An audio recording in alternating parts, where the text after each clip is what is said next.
Bonjour, bienvenue pour cette deuxième table ronde des internationales de Dijon. Nous allons parler des États-Unis. Le thème l'an dernier, on n'a pas pu faire malheureusement l'événement, c'était est-ce que la réélection de Trump menace le système multilatéral? Il n'a pas été réélu. Le Covid, qui entre autres a eu donc pour double conséquence la non-tenue des Internationales de Dijon l'an dernier et l'élection de Biden, a fait qu'on ne pose pas cette question-là, mais on pose la question, est-ce que Biden va réussir dans cette tâche qui est de réconcilier les États-Unis avec l'ensemble des pays ou la plupart des pays avec lesquels Trump s'était brouillé? Il y a des pays dans lesquels Trump était populaire, en Israël, en Arabie Saoudite, en Hongrie, en Pologne, mais dans la plupart des pays, ce n'était pas le cas. Alors, quelles sont la part? On sait aussi que les politiques étrangères des États sont des vastes tankers et qu'on ne fait pas demi-tour rapidement, que les évolutions, qu'il y a plus des évolutions de révolutions. Et je présente déjà en fait les participants, ceux qui ont accepté avec gentillesse notre invitation. Je préside cette table ronde puisque le professeur qui devait le faire a eu un problème familial. Donc, ont accepté, vont participer à Mel Charrier, qui est éditorialiste de politique internationale à France 24, que tout le monde suit avec intérêt.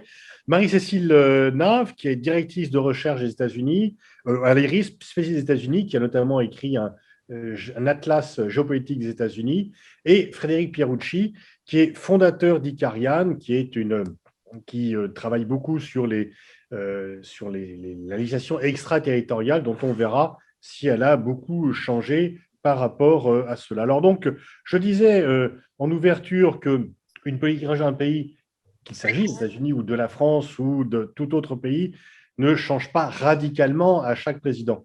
Et si on devait faire un peu un compte de ce qui se maintient aux États-Unis, de ce qui a changé depuis le 20 janvier, on pourrait dire que le point commun, et on en a beaucoup parlé lors de la première table ronde, le point commun, avec un L majuscule, entre Biden et Trump, c'est bien sûr la perception de la Chine comme une menace, comme un pays qui met en cause la suprématie américaine et donc un défi peu acceptable qu'il faut relever. Il reste aussi, c'était déjà un point d'accord entre Trump et Obama, et ça le reste entre Trump et Biden, c'est ne pas, on a souvent présenté Trump comme un va-t-en-guerre, il n'était pas un va-t-en-guerre, il n'est pas tenté, il n'est pas par les aventures, il n'était pas tenté par les aventures militaires extérieures, et tant Trump que Biden parlent de mettre fin aux guerres sans fin, justement, et la décision d'ailleurs de Biden du retrait d'Afghanistan, qu'entre parenthèses, Obama n'avait pas osé faire. Obama, ce n'est pas suffisamment légitime, et dans ses mémoires, Barack Obama raconte d'ailleurs que Biden le poussait à être plus offensif par rapport au Patagone, ce qu'il n'a pas été.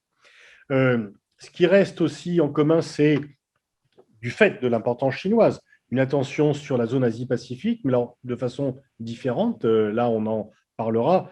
Trump, en ne voulant pas signer le traité transpacifique, Biden en essayant de recoudre un peu les relations avec cela. Biden veut faire la politique de la classe moyenne américaine, donc il y aura du protectionnisme qui ne va pas mettre fin, et on verra que même si Biden ne va pas déclarer que l'Union européenne est un ennemi, mais en tous les cas, il ne sera pas un partenaire commode sur le plan commercial. Et puis, effectivement, sur le constante, c'est la volonté de maintenir une avance technologique des États-Unis.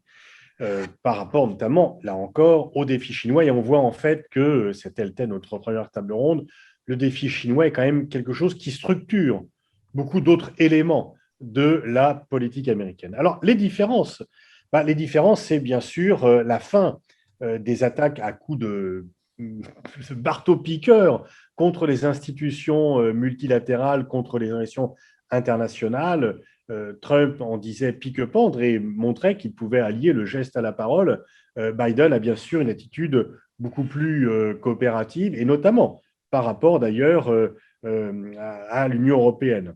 Et donc, effectivement, Biden ne dira jamais que l'Union européenne est un ennemi. Il a, au contraire, martelé son discours America is back, et que très certainement, le sommet de l'OTAN, ce discours va être encore plus martelé, sommet de l'OTAN qui aura lieu d'ici une dizaine de jours, le 14 et 15 juin, si ma mémoire est bonne. Et donc, il y a un soutien affiché à l'Union européenne, qui est aussi un soutien affiché à Bruxelles, capitale de l'Union européenne, qui est moins un soutien affiché au siège de l'OTAN. Et donc là, il y a un peu une différence. Le climat, la protection, la recherche effectivement d'une solution, la lutte contre le réchauffement climatique, Trump a cassé l'accord de Paris, enfin a retiré les États-Unis de l'accord de Paris. Biden, il a regagné. Et donc là, c'est vraiment radicalement différent. Et c'est d'ailleurs peut-être, enfin un des rares points, peut-être pas le seul, mais un des rares points sur lequel on voit une mise en perspective, une coopération Union européenne, Chine, États-Unis, sur lequel l'objectif affiché est commun. On va s'attendre aussi à une politique plus ferme à l'égard de la Russie, au risque de pousser un peu plus la Russie dans les bras de la Chine, même si beaucoup ont dit que Trump était très accommodant avec la Russie. En fait, on a empilé de nouvelles sanctions. Quand je dis on, les États-Unis ont empilé de nouvelles sanctions à l'égard de la Russie sous la présidence de Trump. Donc, en fait, Trump n'était pas aussi accommodant que cela. Disons que Biden est plus vocal, notamment sur l'Ukraine. Il y avait aussi un peu un aspect personnel. On sait que son fils a travaillé pour l'Ukraine, etc. Disons que sur le terrain des valeurs, Biden va beaucoup plus challenger et la Chine et la Russie sur ces points-là. Et puis sur le Moyen-Orient, c'est la fin d'un activisme débridé en faveur d'Israël, d'un activisme débridé contre l'Iran. Biden veut reprendre langue avec l'Iran. Il va reprendre politique, disons, mais je doute qu'il fasse de très grandes pressions sur Israël. La priorité est autre, elle est chinoise en global, et sur le Proche-Orient, elle est plutôt à destination de l'Iran. Voilà un peu le tableau, et peut-être je vais commencer par toi, Armel, si tu en es d'accord, pour dire, selon toi, qu'est-ce qui a vraiment changé? Est-ce que l'on peut s'attendre à une nouvelle relation par rapport à l'Union européenne?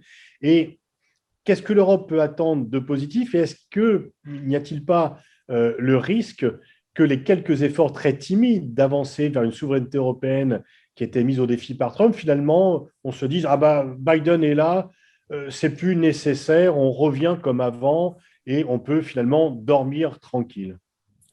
Alors, c'est vrai que sur la question européenne, on parle d'alliés, donc c'est tout de suite un peu plus confortable. L'Europe, certainement, avait l'image d'un Biden, justement, après Donald Trump, qui allait être plus classique, qui allait parler de multilatéralisme, qui, du coup, allait ouvrir davantage les bras.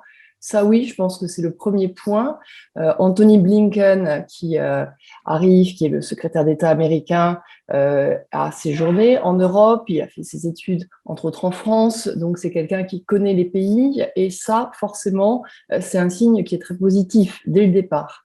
Ensuite, le problème, j'allais dire, parce que forcément, il y a quand même un problème, c'est qu'à partir du moment donné où, comme tu me disais, Pascal, on se sent confortable en Europe, alors dans ces cas-là, c'est le bon moment pour se dessouder, plus que jamais. Et c'est toujours, en fait, le talon d'Achille de l'Europe. C'est comment, à un moment donné, on arrive à parler en continent européen, alors que les Américains, et c'est là certainement qu'on voit la surprise, Joe Biden, arrive en fait toujours à parler America First, même s'il y a des démocrates, même s'il y a des républicains, même s'il y a des césures, même si on a vu des militants qui rentraient, ce qui était impossible dans le Congrès et ce qui a choqué, j'allais dire, avant tout les Américains, avant le monde lui-même. Les Américains, quand il s'agit de parler de business, ils parlent effectivement d'une même langue. Et on le voit avec la Chine. Parce que finalement, si la Chine est devenue le problème numéro un et l'ennemi numéro un, c'est d'abord parce que la Chine veut être le leader économique de demain, ce que les États-Unis ne peuvent admettre. Alors, la question européenne, elle est fondamentale à ce niveau-là. Parce que lorsque les Américains arrivent de façon plus clémente, on voit la soudure se mettre en place chez les Européens. Il y a ceux qui sont naturellement favorables aux Américains. On pense par exemple aux Polonais, on pense tous les pays qui sont à côté de la Russie et qui du coup, voyant dans l'ogre russe se disent plus que jamais, il faut être proche des Américains et on souffle parce que Joe Biden va nous suivre. Et c'est une vraie question parce qu'on se demande bien s'il devait y avoir un problème avec la Russie, si les Américains iraient se battre pour la Lituanie, pour la Lettonie, pour l'Estonie. Je pense personnellement qu'on a tous un gros doute sur cette question-là. Il y a la position allemande, qui est une position qui s'apparente beaucoup à la position américaine parce que c'est une position de partenaire économique. Et que là, on a vu, par exemple, lorsque Angela Merkel découvre que la NSA l'a observé pendant 4 ans, je suis gentille, je dis observé, en fait espionné, en passant par le Danemark et par les réseaux effectivement danois, on n'attend pas en fait les vitupérations auxquelles on aurait pu attendre parce que l'Allemagne vit économiquement de sa relation avec les Américains. Et puis, il y a une autre partie, dont la France, entre autres, qui se veut effectivement plus souveraine, qui, même si on marche toujours dans les pieds des Américains, et j'allais dire plus que jamais, quand même, on marche dans les pas des Américains parce qu'on se rend compte que les liens qu'on a économiques ne nous permettent pas d'être tellement indépendants vis-à-vis des Américains. Mais quand même, on a un affichage politique qui est un affichage politique différent. Alors là, on parle davantage de souveraineté et effectivement, on veut prendre une marge de manœuvre vis-à-vis des Américains. Mais je dirais que c'est ça, en fait, la différence entre Biden et Trump, c'est que sous Trump, il y a peut-être eu davantage de solidarité les uns avec les autres par rapport à ces mots, par rapport surtout au fait que finalement il arrivait et qu'il ne nous traitait pas comme des alliés. Sous Biden, on souffle, on se dit que les choses vont se faire plus facilement. Et puis finalement, on se rend compte qu'il faut quand même tenir les rênes hautes. Juste pour finir, un petit mot quand même. Trump s'était fait connaître en Europe parce qu'entre autres, il avait demandé à ce qu'il y ait les 2% du PIB qui soient reversés à la défense pour pouvoir renflouer l'OTAN. Alors évidemment, Biden ne le demande pas, mais de facto, derrière, c'est ce qu'il faut continuer à faire et c'est ce que demande de toute manière l'administration américaine. Mais merci Armelle. Frédéric, je me tourne vers vous. En fait, Armelle a posé la question commerciale et la question, je dirais, à 1 milliard de dollars, c'est que certes, l'Union européenne n'est pas un ennemi, mais quid de la législation extraterritoriale ou de l'application extraterritoriale? Peut-être pour le public, pouvez-vous, Frédéric, expliquer ce qu'on entend par législation extraterritoriale et nous dire par la suite, après cet effort pédagogique, si vous pensez qu'il y aura un changement. Alors, on sait que, par exemple, Biden a levé les menaces de sanctions par rapport au gazoduc Nord Stream 2 que Trump met en avant. Est-ce qu'il va changer d'attitude ou est-ce que c'est une concession tactique vis-à-vis de l'Allemagne? Alors effectivement, toutes ces lois extraterritoriales, peut-être une petite définition. À partir du moment où un pays a une domination militaire, il a toujours essayé d'imposer sa loi dans le reste du monde. Donc les Romains l'ont fait, Bonaparte l'a fait, les Anglais l'ont fait. Là, c'est au tour des États-Unis d'être dominants et donc d'essayer d'imposer leurs lois au reste du monde. Ce qu'ils ont fait en modifiant leurs lois domestiques et en les rendant extraterritoriales. Ça veut dire que à partir du moment où des transactions commerciales ont un rattachement territorial, même minime, avec les États-Unis, elles sont sous loi américaine. Et il y a 2 grands vecteurs que les États-Unis utilisent pour rapatrier en fait tout contrat commercial avec les États-Unis. Le premier canal, c'est le canal du dollar. À partir du moment où vous avez une transaction en dollars entre une entreprise A et une entreprise B, vous êtes sous loi américaine, même si ces 2 entreprises ne sont pas américaines. Je vous rappelle qu'à peu près 70% du commerce mondial est encore fait en dollars, donc ça veut dire qu'ils mettent un grand nombre d'entreprises sous loi américaine que par l'utilisation du dollar. Le deuxième grand canal est l'utilisation des outils numériques et donc des GAFA derrière, bien évidemment. Par exemple, à partir du moment où vous avez des emails qui transitent ou qui sont stockés sur des serveurs aux États-Unis, vous êtes sous loi américaine. Donc, ça veut dire qu'à partir du moment où une entreprise et leurs dirigeants vont échanger des emails ou des SMS ou des vidéos, etc., ils vont être quasiment toujours sous loi américaine. Donc, avec ces 2 grands canaux, les États-Unis arrivent en fait à couvrir le monde entier et à appliquer leurs lois. Et ce qu'on a vu, et tout ça a démarré Alors, en fait, après la fin de la guerre froide, où Clinton a dû réorienter les agences de renseignement américaines du renseignement politique vers le renseignement économique et a donc aligné le département de justice avec la CIA, avec la NSA, etc. On a vu que les États-Unis ont appliqué ces lois extraterritoriales principalement à leurs soi-disant alliés européens. Parce que les entreprises européennes étaient les entreprises qui étaient les concurrentes des entreprises américaines bien avant que les Chinois ne le soient. Donc, ils l'ont appliqué d'abord aux Européens et aux Japonais, bien évidemment, ce qui leur a permis de capter tout un tas de technologies européennes et japonaises, d'arrêter certaines avancées technologiques de ces entreprises et surtout de les racheter souvent à bas prix en utilisant la déstabilisation par la loi. Donc effectivement, la loi est devenue un instrument de guerre économique extrêmement puissant et à peu près tous les ans ou tous les 2 ans, nous avons une nouvelle loi extraterritoriale américaine ou un renforcement d'une loi existante. Donc, toutes ces lois sont des lois bipartisanes. Il n'y aura aucune différence entre un Obama, un Trump, un Biden, un Clinton. On l'a vu depuis 15 ans.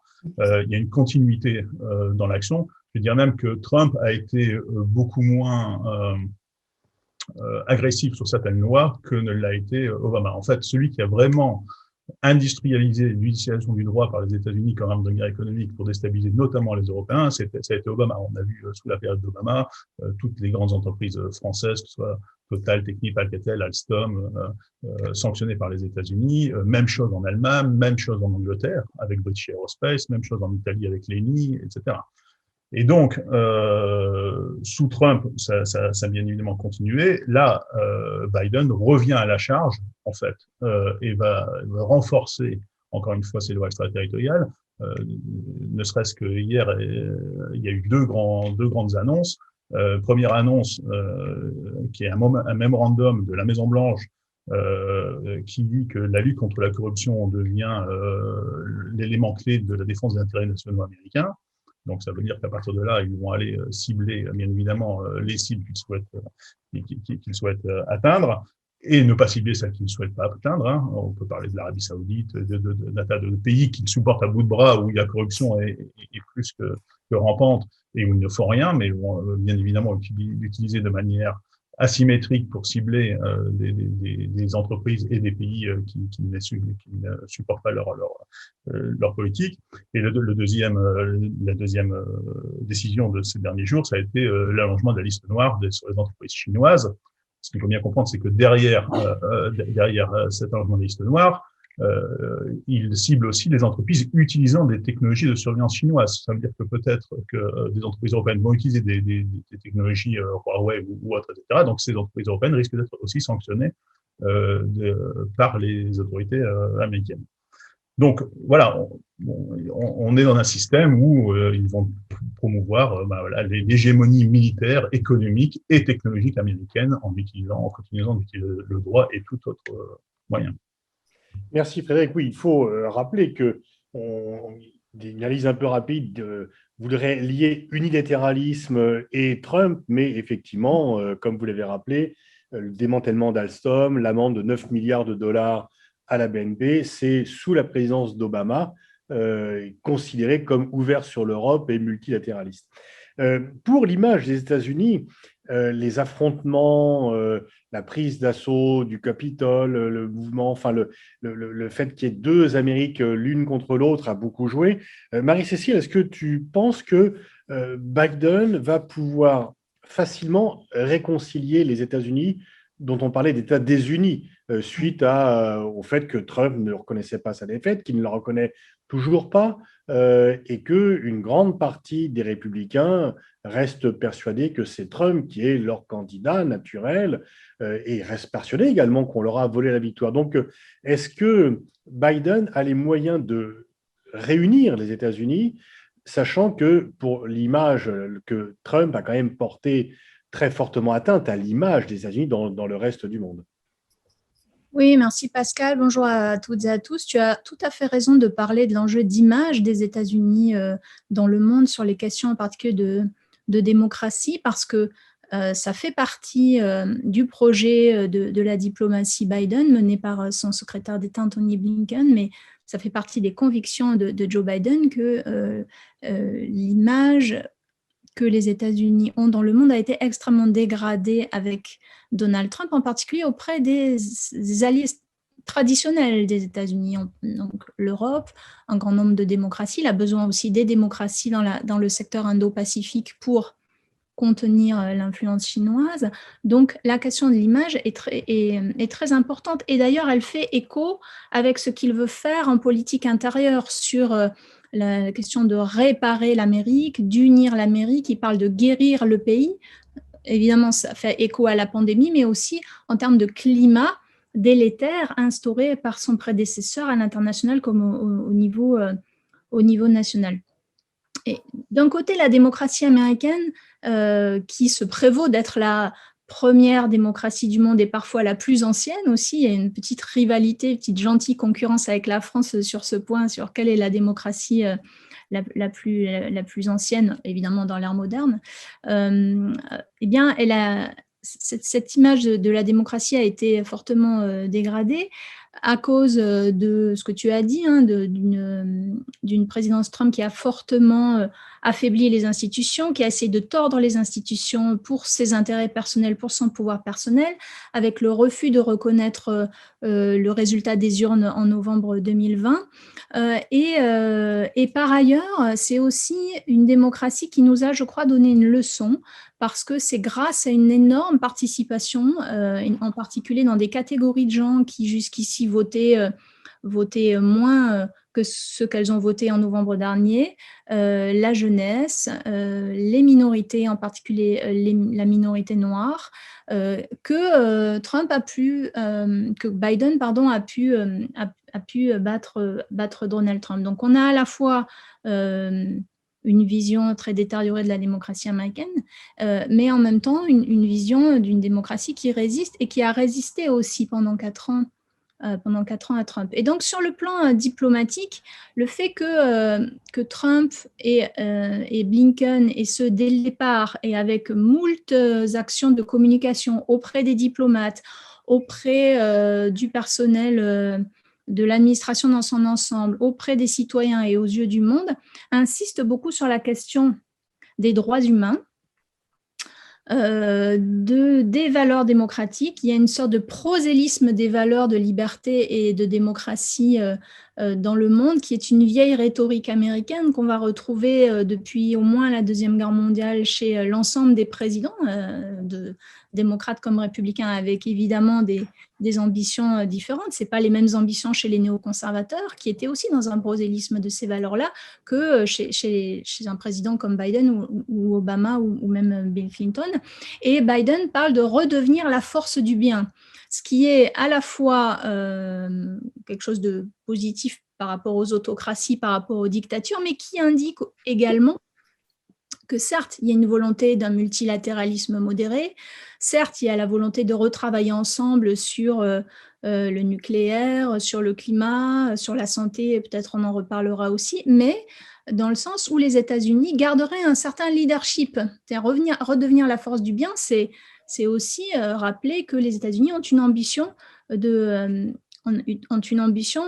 leadership. Ok, le principe de l'America First est abandonné, mais on pourrait parler d'un American leadership qui serait back et qui serait de retour, et qui emmènerait avec lui les démocraties européennes et qui emmènerait avec lui les démocraties de la zone Indo-Pacifique pour retravailler ensemble sur les questions de solidarité, parce que, par exemple, en matière de santé, la pandémie de Covid-19 a jeté une lumière crue sur les interdépendances à l'échelle planétaire, sur le fait qu'il faut être plus solidaire en matière de lutte contre les grandes crises internationales, sur le fait qu'il faut défendre les citoyens, les libertés individuelles contre l'intelligence artificielle, en tout cas dans la manière dont la Chine peut l'utiliser, contre les désordres de l'information dont la Russie et peut-être aussi la Chine sont sont parmi les plus grands producteurs et diffuseurs. Donc, oui, évidemment, la question de l'image des États-Unis par rapport aux valeurs démocratiques, par rapport à ce que l'Amérique représente en termes de démocratie est important. Et puis, c'est toute cette question de l'influence, globalement, du soft power, hein, qui est évidemment une question diplomatique, mais aussi une question économique, parce que avoir une bonne image dans le monde, ça a aussi comme objectif d'attirer de nouveau certains investisseurs, d'attirer les cerveaux, d'attirer les chercheurs, d'attirer les intellectuels, d'attirer les talents, pour parler de manière un peu néolibérale, mais pardon.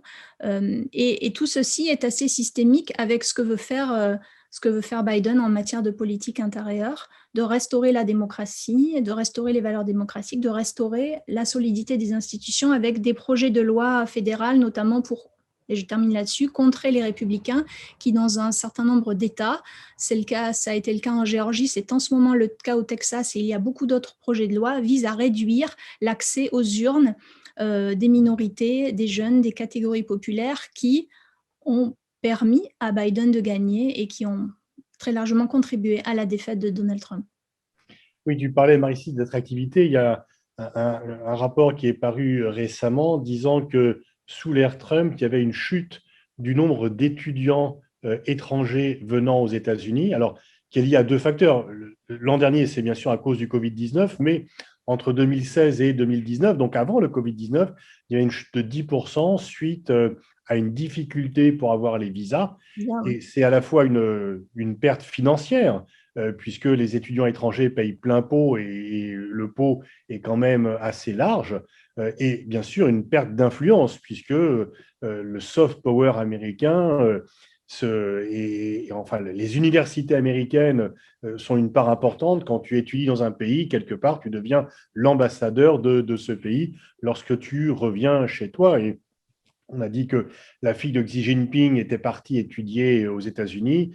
Les enfants de Barack et Michelle Obama ne partiront probablement pas venir étudier en Chine. Armelle, je me retourne vers toi par rapport à ce que vient de dire Marie-Cécile. Pendant toute la campagne électorale, Donald Trump s'est amusé à toujours qualifier Joe Biden de Sleepy Joe. Apparemment, quand même, le réveil a bien fonctionné, puisqu'il semble avoir pris un dopant assez énergétique, et on voit qu'au contraire, il multiplie l'activisme. Alors, sur le plan intérieur, on y reviendra peut-être par la suite, mais y compris sur le plan international. Et alors que finalement, Donald Trump s'est montré très actif au Proche-Orient avec les accords d'Abraham, le fait de briser l'accord nucléaire iranien, mais que sur le reste, il était assez peu actif. Là, on a l'impression que Biden est très offensif, et c'est ce qui fait le lien, puisque Marie-Cécile en a parlé, qu'il est aussi très offensif sur la question des valeurs.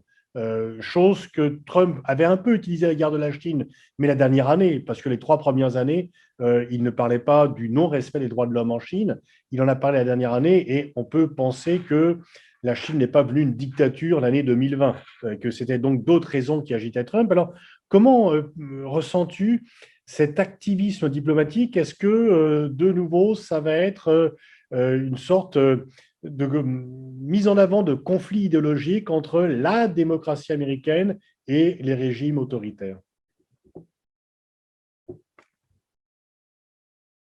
Ton micro, Armelle. Voilà, mon micro, c'est. Effectivement, je pense que d'abord, la première surprise de Joe Biden, comme tu le rappelais, le côté Sleepy Joe, c'est qu'on s'attendait à quelqu'un qui ne soit pas aussi dynamique, et qu'on pariait beaucoup sur Kamala Harris, on pariait beaucoup sur un duo, etc. Et on voit qu'il occupe l'espace et qu'il est là. Et ça rappelle aussi en permanence, finalement, que Joe Biden est un homme qui, à son âge, et qui fait de la politique depuis, il a été sénateur à 30 ans, si ma mémoire est exacte, vous me direz si jamais. Mais donc, du coup, c'est un homme qui connaît par cœur les dossiers, et que c'est le grand avantage qu'il a sur n'importe qui d'autre, c'est que lorsque il se présente quelque part, non seulement il connaît les dossiers, il en connaît les impasses, et il connaît aussi les protagonistes. Il les a vus, vrai. Et il a vu des hommes qui ont grandi en quelque sorte et donc du coup avec lesquels il va pouvoir plus parler ou avec lesquels il va pouvoir rester plus en réserve. Ça, c'est sa grande capacité, effectivement. Après, je crois que le changement fondamental de Joe Biden en tant que président par rapport à ce qu'on a vu quand il était vice-président, c'est qu'il est dans un monde qui bouge très vite et qui est agité. Et que du coup, il ne se retrouve pas forcément avec les mêmes, j'allais dire, situations que celles auxquelles il s'était préparé.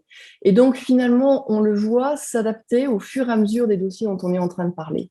Il a mis en avant le respect des droits de l'homme, il a mis en avant la liberté, il a mis en avant la démocratie. Et ça, c'est, j'allais dire, le discours démocrate classique, adossé sur le fait que c'est aussi un homme qui est fondamentalement humain, qui aime à parler effectivement de la classe moyenne, dont on connaît les difficultés quand il a enterré son fils. Donc tout de suite, on comprend que lorsqu'il parle de douleur, il sait effectivement de quoi à quoi il fait référence et comment est-ce qu'il faut en parler.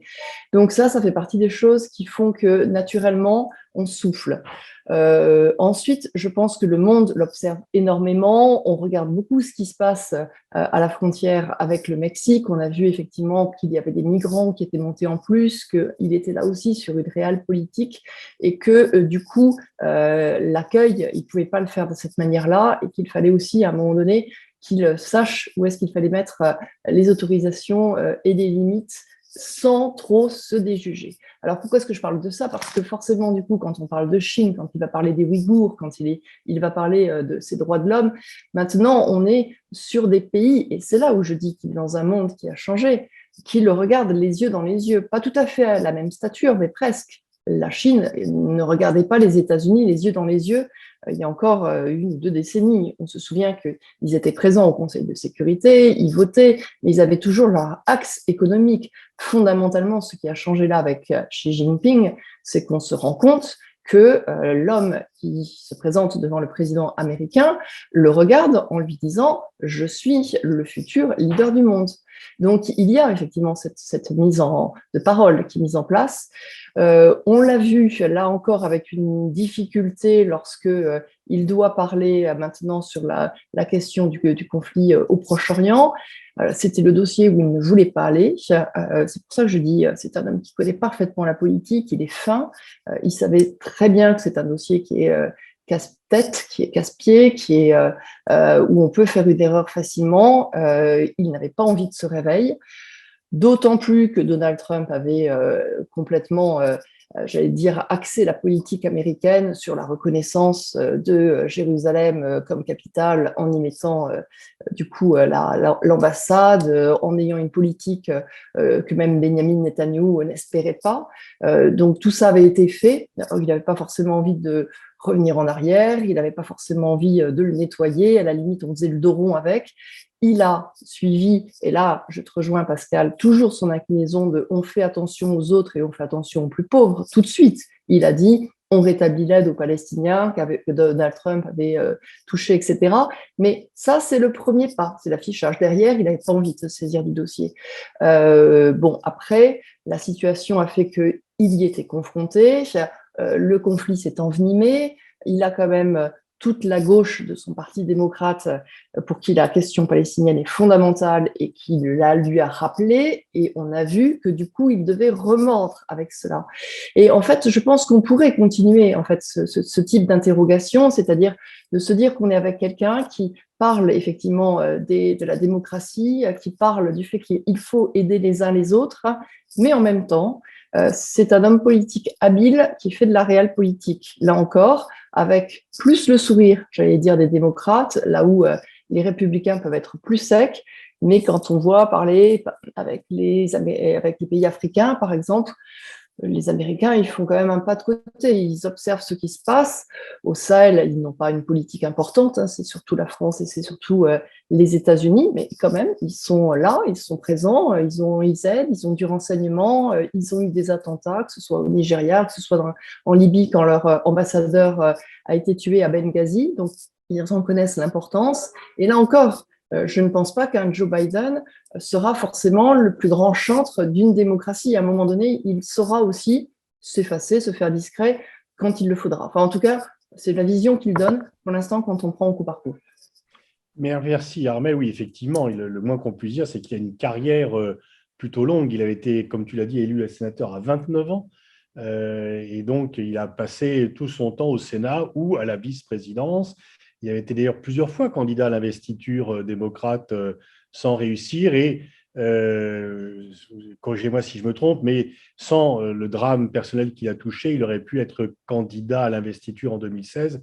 Il avait choisi, en 2016, il avait choisi de passer son tour puisque son fils était très malade ou allait mourir. Frédéric, il y a quelque chose qui a un peu surpris quand même les observateurs, c'est que il y a encore un an, l'Union européenne et la France entamaient un bras de fer assez mal engagé avec les États-Unis sur la taxation des multinationales et notamment des multinationales digitales. Et puis, aux surprises, alors que les États-Unis, depuis 40 ans, sont à la pointe de la défiscalisation, de protéger finalement ces empires digitaux que l'on présente un peu de façon très romantique comme étant la réussite de savants, d'ingénieurs, de génies qui bricolaient dans leur garage, alors qu'en fait, ils ont quand même été largement alimentés et par la DARPA et par l'évasion fiscale, enfin, quel que soit le talent de cela. Et tout d'un coup, ce sont les États-Unis qui veulent imposer une taxation mondiale des multinationales et un peu faire aussi mettre un peu sous surveillance ces entreprises digitales. Alors, est-ce qu'il s'agit d'une réelle révolution et est-ce que les États-Unis se sont rapprochés des milieux altermondialistes? Je plaisante un petit peu, mais est-ce que ce mouvement de taxation est quelque chose qui va prendre de l'ampleur et qui va parvenir? On sait déjà que Biden a dû un peu reculer sur le taux. Il avait proposé à 21, on en est à 15. Donc, c'est à la fois un taux qui n'est pas très important, mais en même temps, le fait qu'il y ait le début d'une taxation au niveau mondial, est-ce que vous pensez que c'est quand même quelque chose qui marque un avant et un après?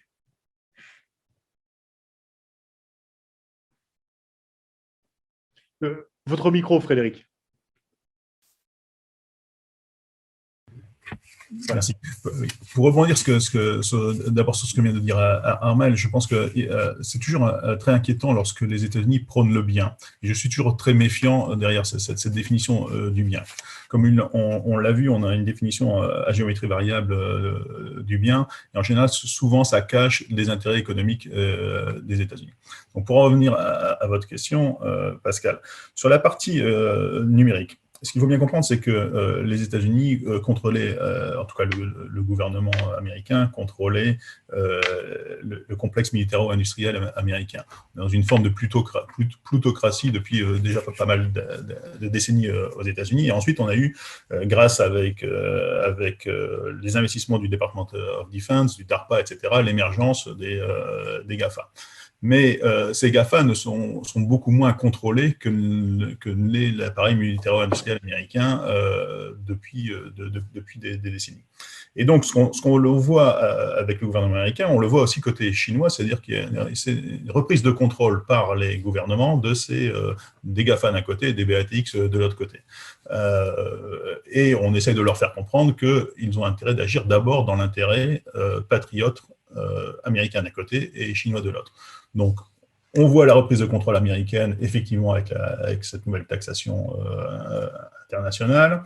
On leur fait comprendre aussi que les crypto-monnaies, c'est bien, mais il va falloir quand même qu'on régule ça parce qu'on ne va pas vouloir qu'on crée un système parallèle. Côté chinois, on met le Jack Ma pendant 2 mois au frais pour lui faire comprendre que c'est bien Alibaba, mais quand même l'intérêt, c'est quand même de défendre aussi les intérêts chinois. Donc on voit une reprise de contrôle par ces 2 géants de leur propre GAFA.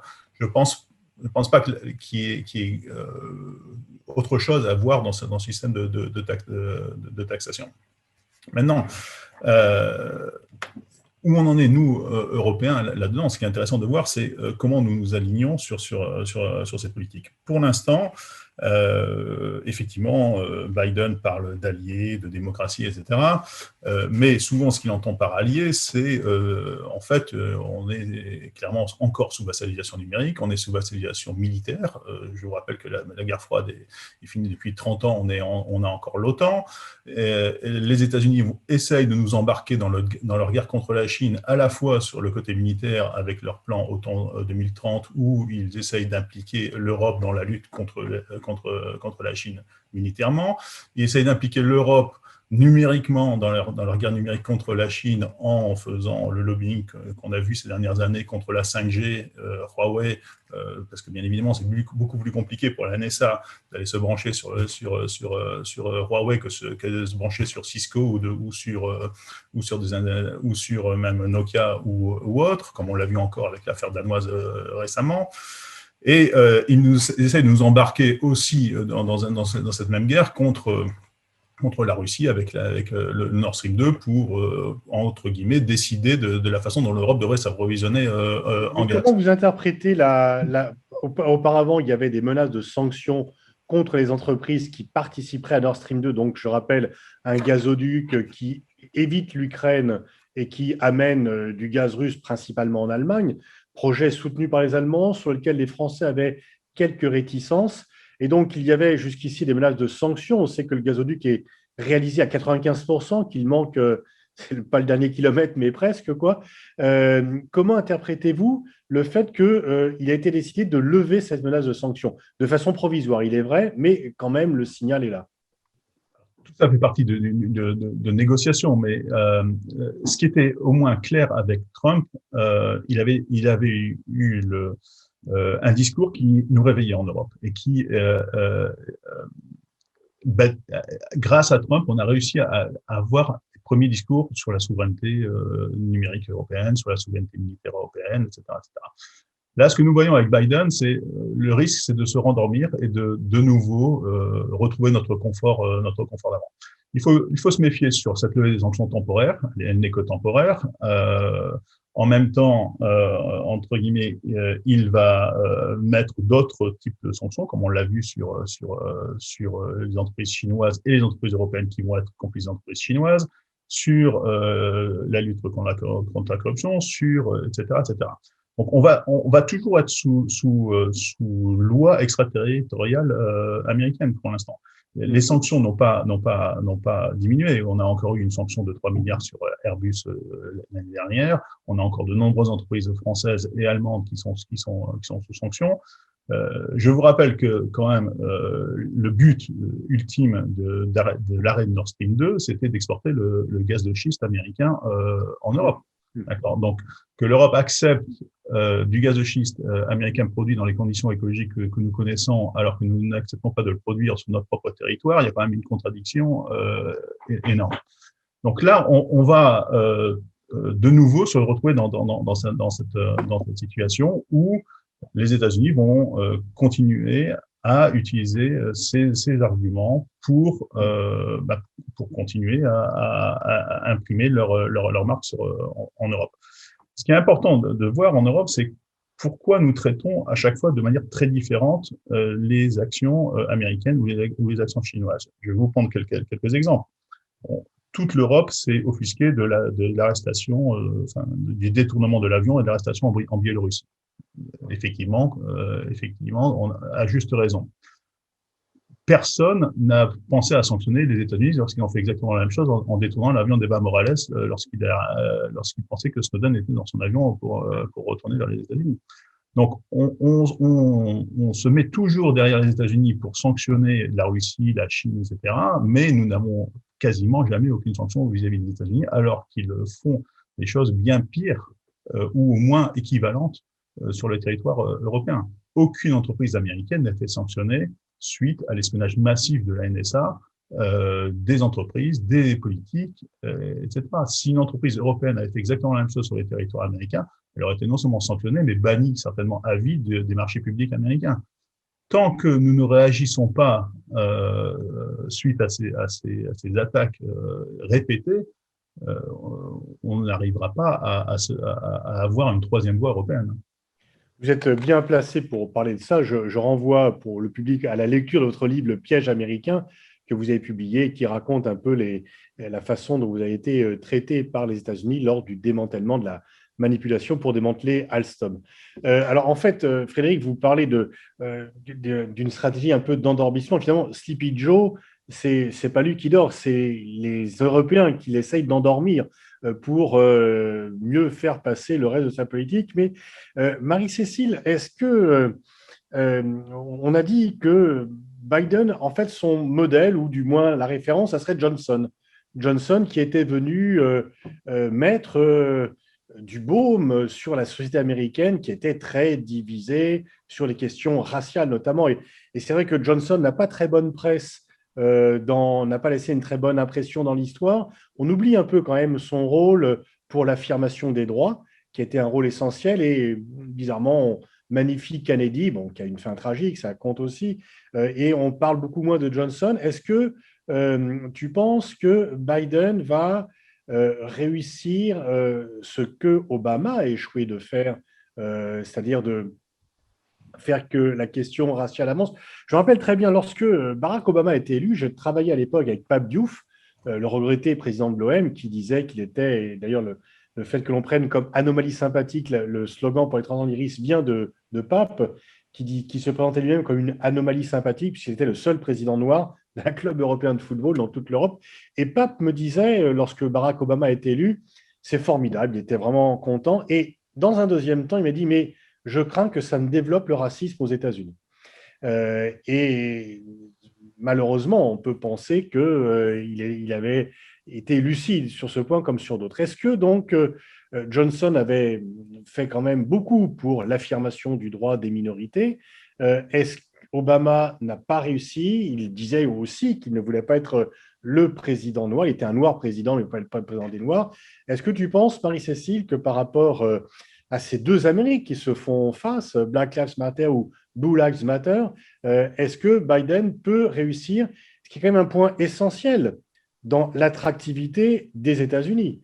C'est-à-dire que notamment une partie de l'argumentation chinoise, c'est de dire de cacher leur propre turpitude par rapport aux Noirs, justement, et de montrer que les États-Unis sont une société raciste, etc.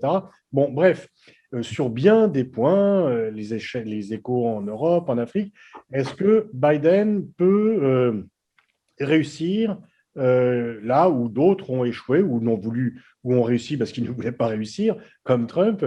Est-ce que la question des minorités raciales va montrer des progrès au cours des 3 années et demie prochaines? En tout cas, il y a une énorme pression de la société civile en ce sens.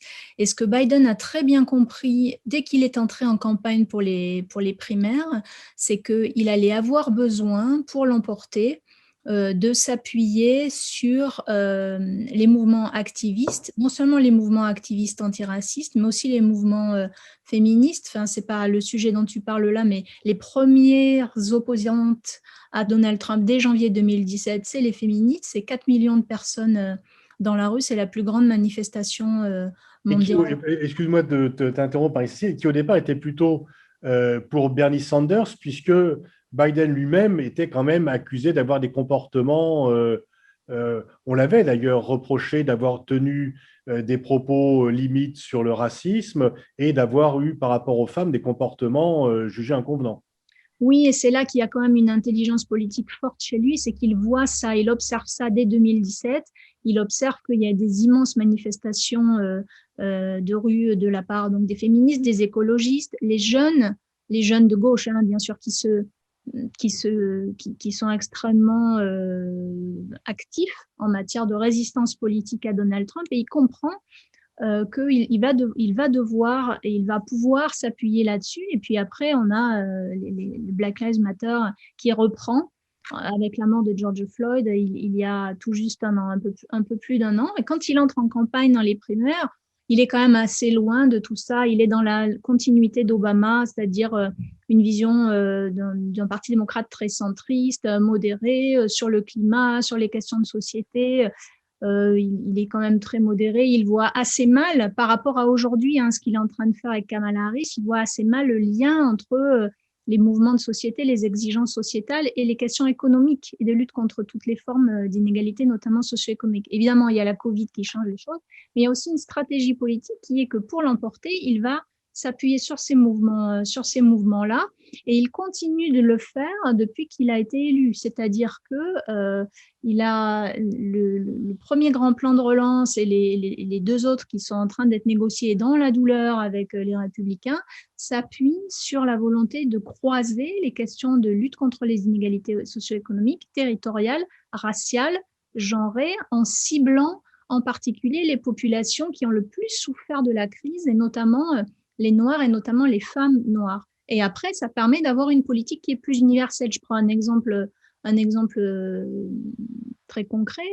Il a établi une politique d'allocation familiale exceptionnelle pour favoriser les familles monoparentales, en l'occurrence surtout des femmes, donc des milieux défavorisés et surtout issus des minorités, avec des allocations familiales exceptionnelles qui peuvent aller jusqu'à $300 par mois, ce qui est considérable, mais finalement, ça s'adresse à 90% des enfants, avec des graduations en fonction des revenus, etc. Donc, en ciblant les populations les plus vulnérables, et notamment celles qui sont les plus discriminées, eh bien, on a une politique universelle qui est plus inclusive. Donc, je crois qu'il comprend ça en termes de politique publique.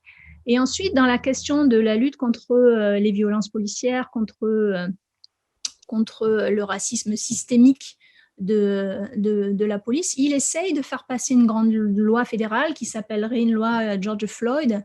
Il y aurait George Floyd dans le nom, et c'est très compliqué parce que ce qu'il voudrait, et là on rejoint les questions d'unifier l'Amérique dans un consensus, c'est qu'il voudrait que ce soit une loi bipartisane avec les républicains, ce qui a quand même très peu de chances d'aboutir du fait du filibuster, ce qui est la stratégie de blocage au Sénat. Je crois qu'il comprend ça. Est-ce qu'il aura les moyens pour le faire? C'est pas sûr. Il est pressé. Pour l'instant, l'aile gauche du Parti démocrate le laisse relativement tranquille parce qu'elle voit qu'il a une politique non seulement très johnsonienne, comme tu le dis, sur la volonté de lutter contre toutes les formes de discrimination, mais aussi assez rooseveltienne dans l'intervention de l'État dans l'économie, l'injection très forte de liquidité dans l'économie parce qu'on veut relancer l'économie par la consommation. C'est une politique beaucoup plus à gauche que ce qui était prévu, non seulement sur le plan économique, mais aussi sur le plan sociétal, les deux se croisant. Donc, il a cette ambition. Est-ce qu'il aura les moyens institutionnels de le faire? C'est moins sûr, mais ce qu'on sait, c'est qu'il continue. Il a beaucoup fait pendant la campagne. Il gagne en grande partie grâce à un militantisme notamment antiraciste, féministe, socio-économique, en particulier en Géorgie. La Géorgie est gagnée parce qu'il y a une forte mobilisation de la population noire et l'encouragement des gens à aller voter, etc., etc. Il gagne grâce à ça, et il essaie encore de travailler avec ces mouvements sociétaux qui sont reçus très régulièrement par son chief of staff à la Maison-Blanche, les associations de lutte contre le racisme, les associations féministes, les associations écologistes. Il continue de travailler avec la société civile, et ça, c'est un changement énorme par rapport à Trump aussi, qui s'était coupé des corps intermédiaires, qui avait un mépris très grand pour les corps intermédiaires. Donc, il y a cette ambition, il en parle beaucoup, il communique beaucoup là-dessus, il travaille avec eux, mais c'est pas facile parce qu'en face, il y a un camp républicain qui essaie de tout bloquer. Et d'ailleurs, ça fait partie de la stratégie de Biden de dire, vous voyez, on essaie de faire des choses, on veut faire passer une grande loi contre les violences policières, pour lutter contre les limitations du vote dont je parlais tout à l'heure dans certains États. Mais les républicains m'empêchent de le faire, et ça, c'est une communication en vue des midterms, des élections de mi-mandat qui ont lieu dans un peu moins d'1 an et demi. C'est un message vis-à-vis le cimetière des ambitions d'un président. Oui, absolument, absolument. Et je crois qu'il comprend qu'il y a une attente sociétale forte. Et ça aussi, je ne l'ai pas dit, mais je dois le dire, les États-Unis le monde regarde les États-Unis là-dessus, parce que ces grandes manifestations à la suite à la mort de George Floyd ont eu un impact, un écho mondial. C'est-à-dire, ça, c'est un énorme changement. Il y a vraiment une internationale antiraciste qui n'est pas approprié que par les populations noires. On l'a vu en France, on l'a vu dans beaucoup de pays du monde, et pas seulement dans les pays occidentaux, où il y a aussi des Blancs, il y a des gens de toutes les catégories sociales qui s'engagent contre les violences policières, contre le racisme. Et ça vient des États-Unis, donc c'est aussi cette image sur laquelle il veut surfer, Je pense de plus en plus par conviction, mais aussi par stratégie politique. Ce qui est assez ironique, dirais-je, c'est que effectivement, on dénonce en France, on a certains secteurs d'opinion qui en France dénoncent l'américanisation de la société française pour parler des mouvements féministes et antiracistes et qui donc déplorent, entre guillemets, enfin, déplorent ouvertement cette soi-disant américanisation.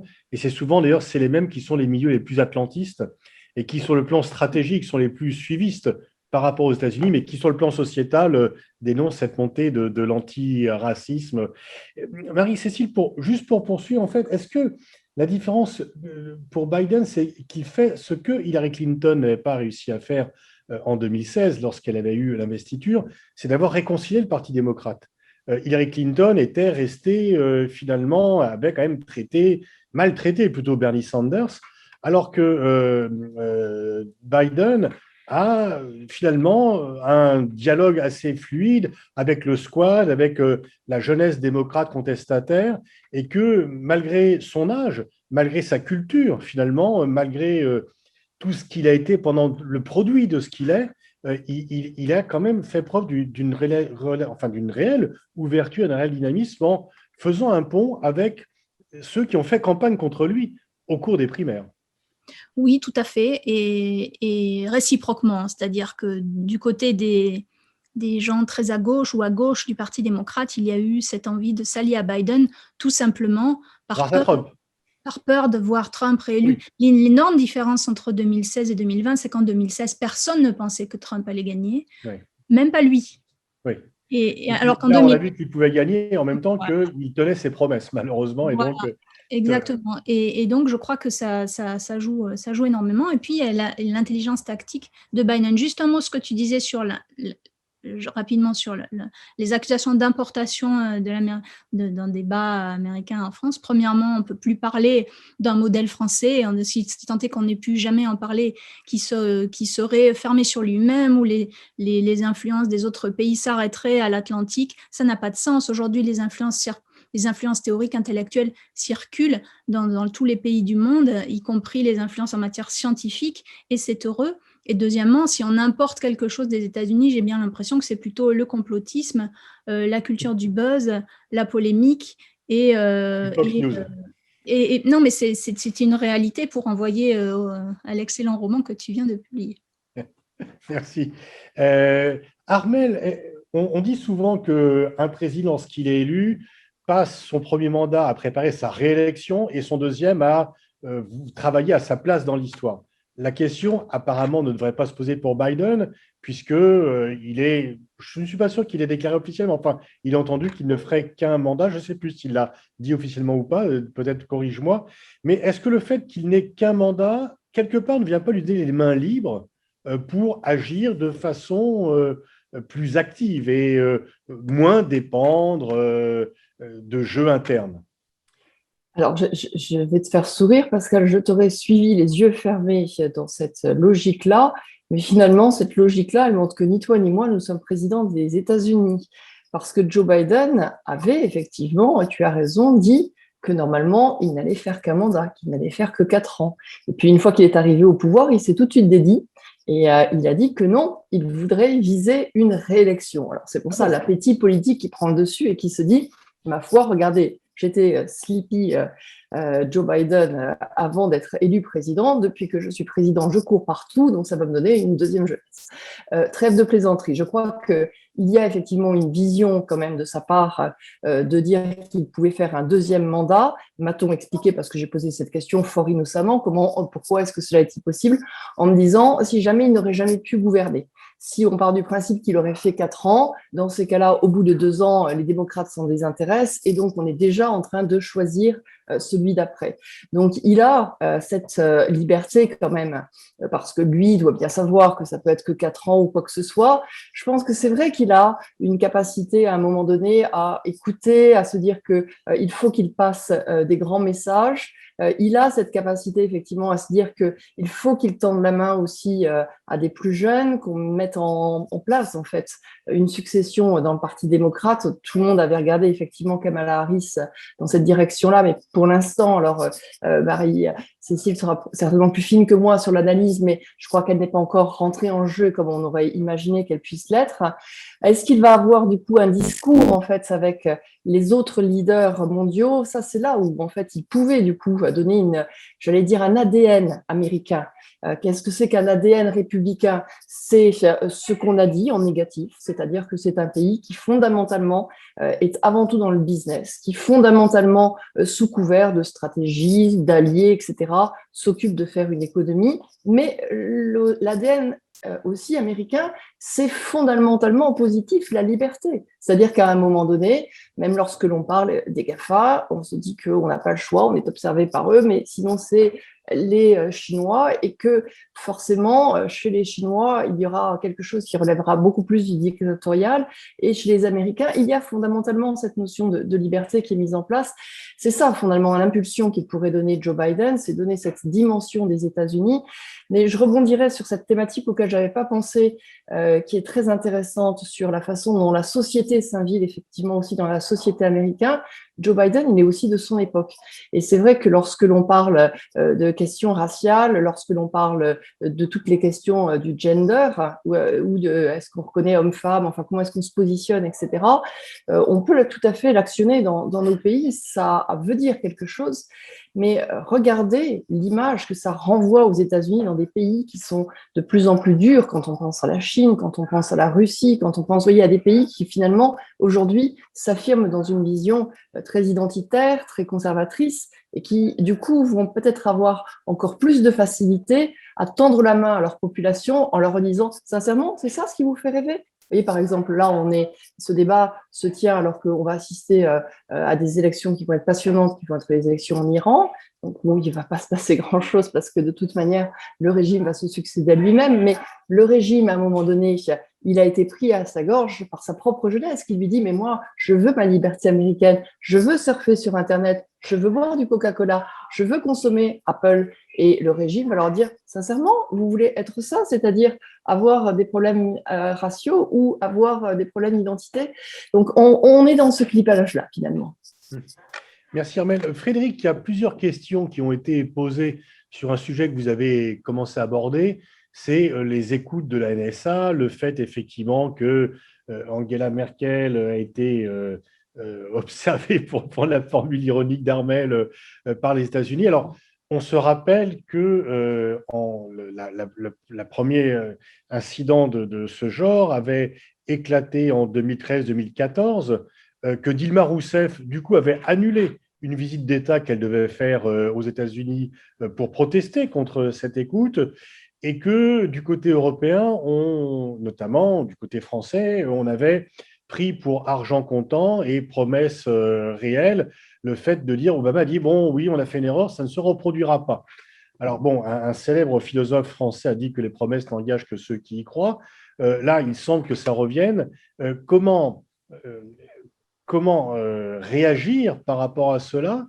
Il y a toujours le discours qu'on entend, mais on ne peut pas se couper des Américains. Mais dans la présente table ronde, le débat était par rapport aux violations des droits de l'homme de la Chine. On ne peut ni se taire, ni se poser en maître d'élève qui fait la leçon, parce que simplement, ça n'a pas d'efficacité.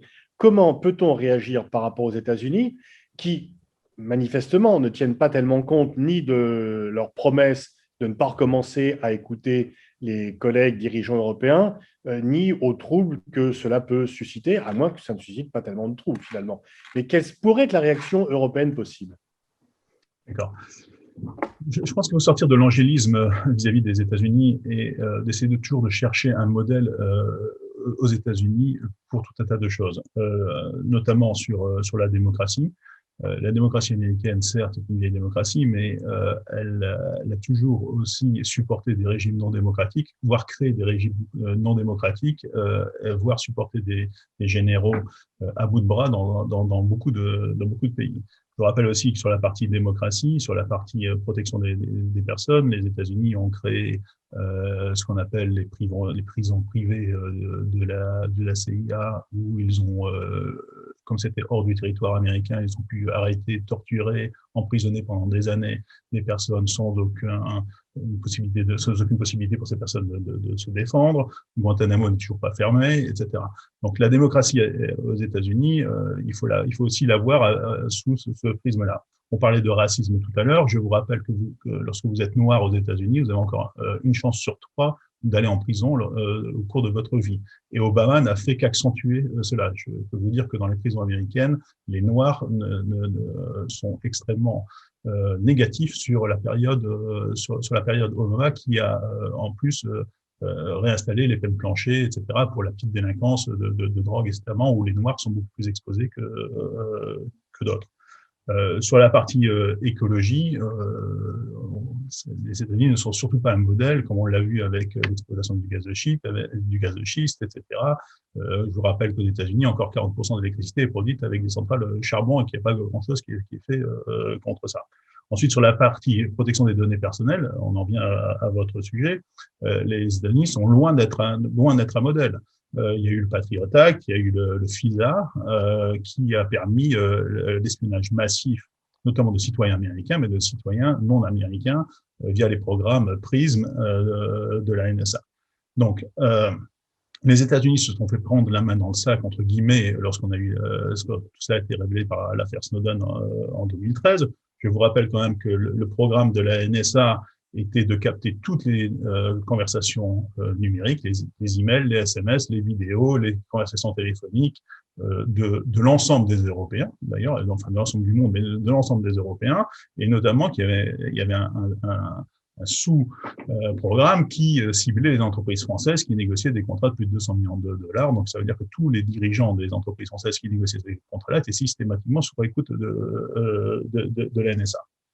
Donc, ils ont été pris la main dans le sac avec l'affaire Snowden, et il y a eu extrêmement peu de réactions, comme je l'ai répété tout à l'heure. Aucune entreprise américaine, alors que la NSA travaille avec 100 entreprises du numérique américaines, dont toutes les GAFA, aucune plainte contre ces entreprises, aucune sanction pour les marchés publics européens, etc., etc. La réciproque aurait été inenvisageable. Donc, suite à cela, ce qu'ils ont fait, c'est qu'ils ont simplement légalisé l'espionnage numérique de la NSA, en promulguant le Cloud Act en 2018. Ils ont simplement légalisé ceci. Ce que permet le Cloud Act, ce que dit le Cloud Act, c'est qu'à partir du moment où vous stockez vos données sur des serveurs, même en Europe, même en France, les autorités américaines peuvent demander à service provider, s'ils sont américains, de vous donner les données qui sont stockées dans le cloud, en bypassant les relations entre ministère de la Justice, qui est normalement la voie classique pour demander des informations. Donc, en faisant ça, ils continuent de bypasser la coopération internationale, ils vont directement s'adresser au GAFA pour demander les informations sur les entreprises et sur les individus. Ce que nous revoyons avec l'affaire danoise, c'est il n'y a rien de nouveau sous le soleil, en fait. Tout cela avait déjà été exposé en 2013. On savait déjà en 2013 que non seulement Merkel, mais aussi Hollande avait été mis sur écoute. Là, la seule révélation, c'est que les services secrets danois ont participé à l'espionnage de Merkel. Comme d'ailleurs les services secrets allemands, la BND avait participé à l'espionnage d'Airbus à l'époque, comme ça avait été révélé par Snowden. Comme les services suisses ont aussi espionné les entreprises européennes, etc. Donc ce qu'on voit, c'est que les États-Unis arrivent à s'appuyer par leurs relations bilatérales avec tout un tas de pays pour, en fait, semer la zizanie en Europe et pour des intérêts, en gros, bilatéraux, à chaque fois, à trouver des moyens pour trouver des alliés, là où ils en ont besoin, pour défendre leurs intérêts économiques. Donc, avec tout ça, moi, je pense que c'est très dangereux de se tourner vers les États-Unis en essayant d'y chercher un modèle, que ce soit, encore une fois, dans le domaine de la démocratie, du racisme, de l'écologie, etc. Juste, dernier point, peut-être, je vous rappelle que sur la défense des droits de l'homme, qu'aux États-Unis, vous avez le 13e amendement de la Constitution américaine qui bannit l'esclavagisme, sauf dans les prisons américaines. Donc, lorsque vous êtes dans des prisons américaines, vous êtes considéré légalement encore comme esclave, et donc on peut vous faire travailler sans vous payer. D'ailleurs, ce qui vaut aux États-Unis un grand mouvement de la part des Noirs américains qui sont surreprésentés dans les prisons américaines contre ce 13e amendement de la Constitution américaine pour effectivement l'abolir. Donc, ce qui serait intéressant au niveau européen, c'est de regarder cela et de mettre cela en perspective, bien évidemment, avec ce qui se passe en Russie, avec ce qui se passe en Chine, mais de ne pas faire du suivisme à chaque fois, un peu les yeux fermés sur ce que nous déclarent nos alliés américains. D'ailleurs, je suis pas sûr qu'on puisse encore utiliser ce mot allié. Je ne vois pas où est l'alliance actuellement. On est encore une fois, sous vassalisation numérique. Militairement, on a encore beaucoup de personnel américain sur le territoire européen, alors que la Deuxième Guerre mondiale est finie depuis 70 ans. Je ne vois pas trop où est encore cette alliance. Armel, est-ce que tu crois qu'au sommet de l'OTAN, il va y avoir, enfin, on parle souvent pour l'Europe de sortir de la naïveté. Et quand on dit de sortir de la naïveté, c'est par rapport à la Russie, par rapport à la Chine. C'est plus rarement par rapport aux États-Unis. Et par rapport à ce que vient de dire Frédéric, est-ce que tu penses qu'il y aura ce sursaut européen pour dire si on est allié, on est partenaire et on ne doit pas nous traiter ainsi, ou est-ce qu'il y a une sorte de somnambulisme stratégique qui fait qu'on va continuer à accepter des choses qu'on accepterait de personne d'autre? C'est difficile de se réveiller par rapport aux Américains. C'est vraiment une question qui est fondamentale parce que elle est très vraie quand on est dans l'observation régulière de la diplomatie, quand on voit exactement comment ça se passe, cet écrasement américain. Moi, je me souviens par exemple que quand on avait regardé, quand il y avait l'accord avec les Iraniens sur le nucléaire, et que les Iraniens étaient venus à nous pour rentrer effectivement dans la région avec des offres économiques très intéressantes, et que ceux qui avaient beaucoup appuyé, par exemple en France, pour qu'on aille vers ça, parce que les diplomates n'étaient pas fanats, parce que les militaires étaient restés suspicieux, etc. C'était effectivement les hommes d'affaires. Et donc, on avait bien vu ce qu'il y avait à gagner à titre intéressant en Iran. Et puis, derrière, on voit les sanctions américaines se mettre en place. Et donc, on peut faire toutes les tirades qu'on veut diplomatiques. De facto, on n'a pas le droit de faire cette politique que l'on a envie de faire. Donc, ça, c'est pour répondre clairement sur la question, quelle est notre liberté par rapport à ça. Le problème, c'est qu'on n'a absolument pas le même vecteur. J'allais dire, déjà, il faudrait parler de la France, il faudrait parler des autres. La France, on voit qu'on a une classe politique qui est partagée. Il y a une classe politique qui n'a pas envie de voir, soit parce que elle a été dans ce lobbying américain très tôt, y compris quitte à faire des études aux États-Unis ou quitte ensuite à être repéré pour aller faire des stages et aller sur place aux États-Unis. Et puis, il y a des gens qui, de toute manière, regardent encore cette notion d'alliance de façon stratégique. Après, il y a une autre partie de la classe politique qui d'ailleurs est un peu éparpillée. Ça n'a pas forcément une couleur politique. Ça a à voir aussi avec quelle est la lucidité qu'on veut en avoir, qui se rend bien compte qu'il faut effectivement actionner un souverainisme plus important et qui serait de dire il faudrait remettre les Américains à leur place. Mais ça, c'est parce que nous, on est en Europe de l'Ouest à la limite et que derrière, quand on s'est sorti lors de la Seconde Guerre mondiale, il y a quand même eu aussi le fait qu'on avait à un moment donné un général qui s'appelait Charles de Gaulle qui a tapé sur la table et qui a dit il faut que la France soit pleine et entière là-dedans et qu'on ne soit pas avec une gouvernance américaine et qui s'est battu pour ça. Mais l'histoire, elle est fondamentale. Je pense que les Allemands n'ont pas du tout envie d'avoir ce regard-là sur les Américains, pas du tout. Alors, on a parlé économiquement, mais s'il faut regarder historiquement, c'est aussi parce que les Allemands considèrent que les Américains leur ont donné la réunification allemande. Et que si on a pu passer au fait que maintenant on parle que d'un seul État, c'est bien parce que derrière, il y a eu les Américains qui ont été présents. Il y a des Polonais qui considèrent effectivement que la réémancipation, elle est due aux Américains et que donc ils restent dans cette logique américaine. Alors c'est vrai que c'est compliqué, tout ce qui se met en place. La Russie au milieu est une phase clé. Ce qu'on va voir à l'OTAN, là, va être une phase clé quand il va y avoir la rencontre entre Biden qui va préparer les Européens et que derrière, lui doit rencontrer Vladimir Poutine. C'est intéressant aussi parce que les présidents américains et russes n'étaient pas prévus qu'ils se rencontrent. Les relations entre les Américains et les Russes sont tellement mauvaise qu'il a fallu trouver cette fenêtre d'opportunité et qu'on a considéré qu'il fallait absolument qu'ils se rencontrent. Pourquoi ? Parce que les Américains considéraient que la Russie était l'ennemi et puis finalement ils se sont dit non, l'ennemi c'est la Chine, donc on ne peut pas avoir deux ennemis. Donc il vaut mieux qu'on retende un petit peu la main aux Russes maintenant pour essayer de trouver quand même un peu une discussion, parce qu'il faut qu'on se concentre sur la Chine. Mais comme ils considèrent effectivement que la Russie reste fondamentalement dangereuse pour eux, alors ils sont en train, par le biais de l'OTAN, de dire il faut que ce soit les Européens et l'OTAN qui prennent en fait cette parole qui est la Russie est un pays fondamentalement dangereux. Est-ce que la Russie est un pays fondamentalement dangereux? C'est pas la même position selon que l'on soit américain ou selon que l'on soit européen. Sur le sol européen, la Russie, ça reste quand même un pays qui est à cheval entre l'Europe et l'Asie, avec une culture commune, avec des visions communes. Donc, c'est pour ça que la position française est intéressante, parce qu'on est toujours en train d'essayer d'être plus éclairé de cela. On est un vieux pays européen, on n'est pas dans le noir et blanc, on n'est pas binaire comme le sont américains, on est plus gris. Donc, il y a encore, je dirais, cette capacité de réflexion. Ce dont on est en train de débattre est typiquement européen. On a cette capacité intellectuelle de réflexion et soyons-en fiers. Mais la problématique ensuite, c'est comment est-ce qu'on la met en pratique. Et là, la mise en pratique, c'est quand même les Américains aujourd'hui qui représentent une force économique et qui font que du coup, on n'est pas forcément courageux quand il s'agit de dire des choses par rapport à eux.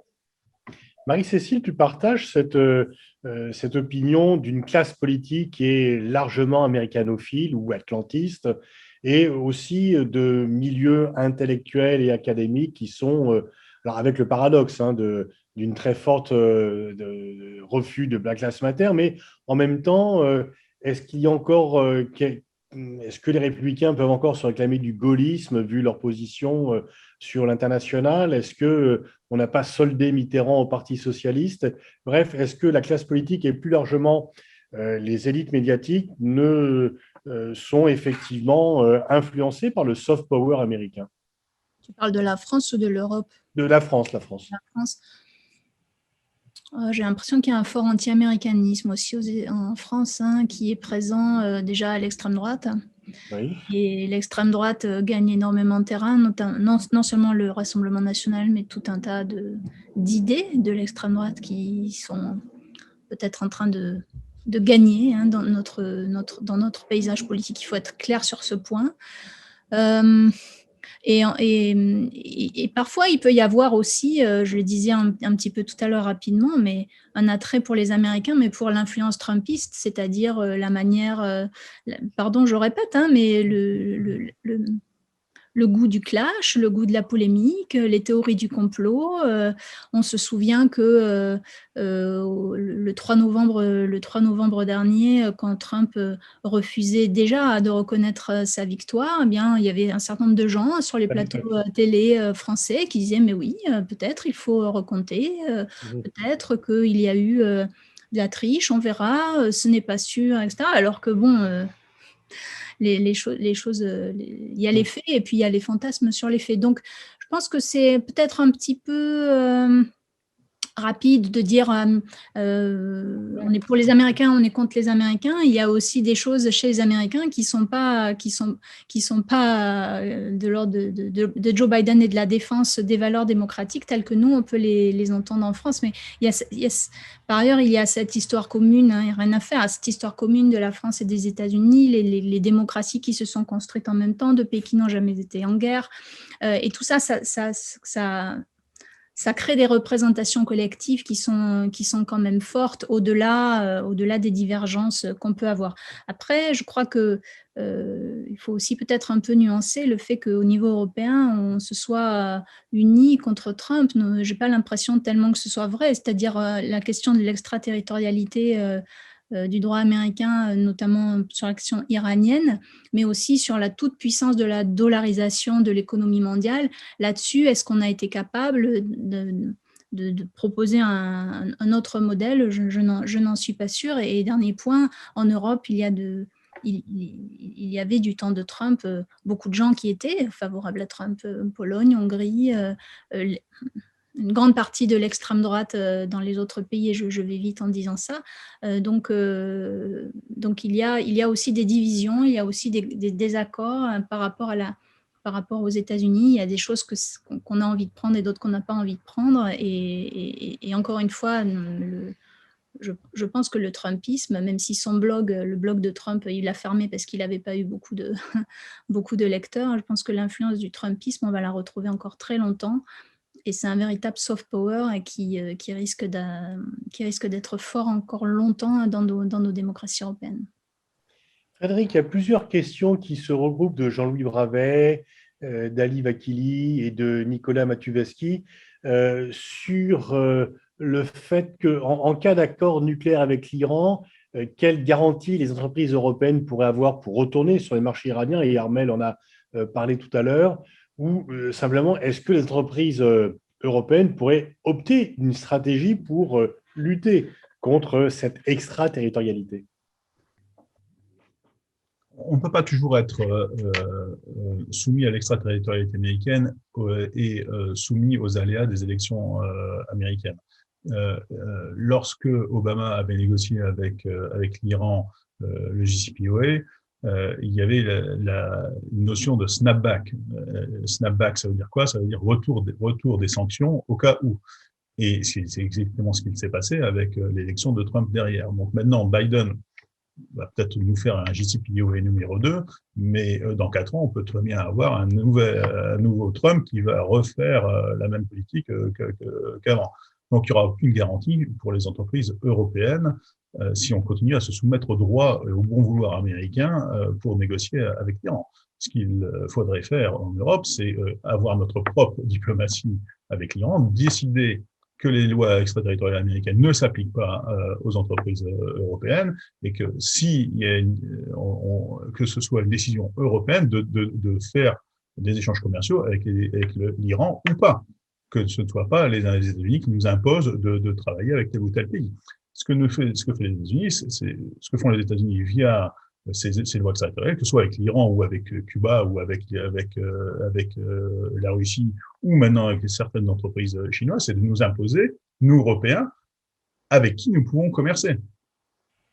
Il faut arrêter cette dépendance. C'est quand même en fait une entrave à notre souveraineté qui est quand même assez forte. C'est une entrave qui est extrêmement forte. Là, nous imposer, nous Européens, de choisir à qui nous allons acheter notre gaz pour assurer l'indépendance énergétique de l'Europe, c'est absolument aucun pays ne devrait accepter ça. Et donc, défendre les intérêts français, défendre les intérêts européens, ce n'est pas être d'extrême droite. Là, je rebondis un peu sur Marie-Cécile avant. Je vois dans le spectre politique en France des gens à gauche, à droite, bien sûr à l'extrême droite, mais aussi à l'extrême gauche, qui ont cette fibre, en fait, de rebâtir une certaine souveraineté juridique, souveraineté économique, souveraineté numérique, et souveraineté militaire française et européenne. Et je pense que ce mouvement est certainement plus important que le mouvement atlantiste, qui laisse passer un peu tout et n'importe quoi aux États-Unis. Donc, je suis d'accord avec Armel qu'en Europe, pour l'instant, il y a énormément de divergences et qu'on est très, très isolé pour essayer de bâtir cette souveraineté numérique, juridique, etc., européenne. Les Allemands, c'est le gros souci, je suis tout à fait d'accord avec vous. Lorsqu'un pays comme l'Allemagne doit, en fait, sa renaissance économique aux États-Unis, il ne faut pas oublier que c'est quand même les États-Unis qui ont recréé le Deutschmark, qui ont accepté que l'Allemagne recrée la Bundeswehr, donc leur armée, qui ont accepté, enfin, qui ont bâti la réunification allemande, etc. C'est sûr que lorsque vous êtes allemand, vous allez être atlantiste. Et plus vous allez vers l'Est et vers le Nord, plus vous allez être atlantiste, bien évidemment. Je pense que la discussion que nous devons avoir en Europe, c'est qu'allons-nous faire vis-à-vis de la Russie? Allons-nous être à chaque fois sous pression américaine pour arrêter telle ou telle discussion avec la Russie, ou allons-nous avoir le courage d'avoir une certaine coopération avec la Russie? On n'a pas été en guerre avec les États-Unis, mais on n'a pas été en guerre non plus avec la Chine. On n'a pas été en guerre avec beaucoup de pays. C'est pas pour ça parce qu'on n'a pas été en guerre avec un pays qu'on doit être 70 ans après la fin de la Deuxième Guerre mondiale, toujours être considéré comme un vassal, en fait. Et c'est ce que nous sommes actuellement. on arrive vraiment presque à l'issue de cette table ronde et je vous remercie tous les trois pour vos contributions. Peut-être, c'est un peu compliqué de te demander, Armelle, de répondre rapidement à cette question, mais est-ce que tu vois une possible évolution de l'attitude américaine par rapport au Proche-Orient et notamment au conflit israélo-palestinien qui est revenu, tu en as parlé dans ton intervention, Biden voulait l'oublier, il s'est rappelé au souvenir de tout le monde. Donc, est-ce que il va y avoir un changement un peu sous la pression de la gauche démocrate ou est-ce qu'on va revenir à la situation qui est un activisme moins débridé que Trump, mais un soutien, disons, un soutien assumé à Israël et donc sans vraiment qu'il y ait un changement par rapport à l'attitude générale?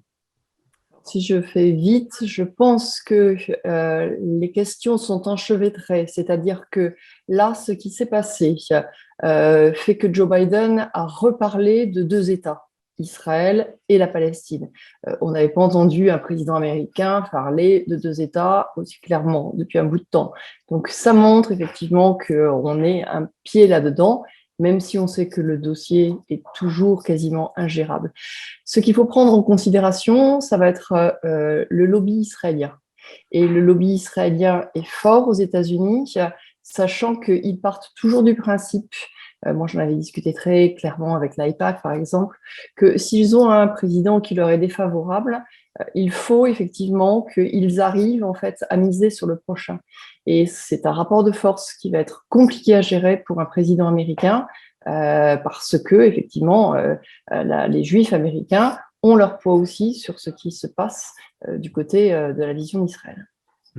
Alors, on voit aussi d'ailleurs que l'AIPAC, l'American Israeli Political Action Committee, est sans ambiguïté en faveur d'Israël, quoi que fasse Israël, mais que la communauté juive américaine se sépare un peu, qu'elle a une attitude moins fusionnelle avec Israël que la communauté juive française, par exemple, et qu'il y a aussi le sénateur juif de Géorgie s'est démarqué, a critiqué le gouvernement israélien et que les juifs américains ont voté aux 2 tiers contre Trump et pour Obama et pour Biden à chaque fois. C'est plutôt du côté des évangéliques qu'il y a toujours ce soutien inconditionnel à Israël, plus que du côté des juifs américains. Voilà, écoutez, merci à tous les trois. On arrive à l'issue de cette table ronde. Merci Marie-Cécile. Je renvoie à ton dernier livre, La démocratie féministe, qui évoque un peu ces sujets, mais aussi, bien sûr, à ton livre Géopolitique des États-Unis dans la collection chez Erol. Frédéric Pierucci, Le piège américain est paru et reste toujours d'actualité et vraiment à recommander. Armelle Charrier, tous ceux qui s'intéressent à l'international suivent bien sûr France 24 pour cette couverture de l'international. Alors, on va faire une pause. Les travaux reprennent à 14 heures. Le lien va s'arrêter. Il faudra, je dis là pour les participants, que vous réappuyez sur le lien à 14 heures pour revenir dans cette vidéo. Et ça sera donc la table ronde dirigée par Didier Billon sur où va l'Algérie. Merci à tous les trois et merci à tous pour votre active participation à cette table ronde.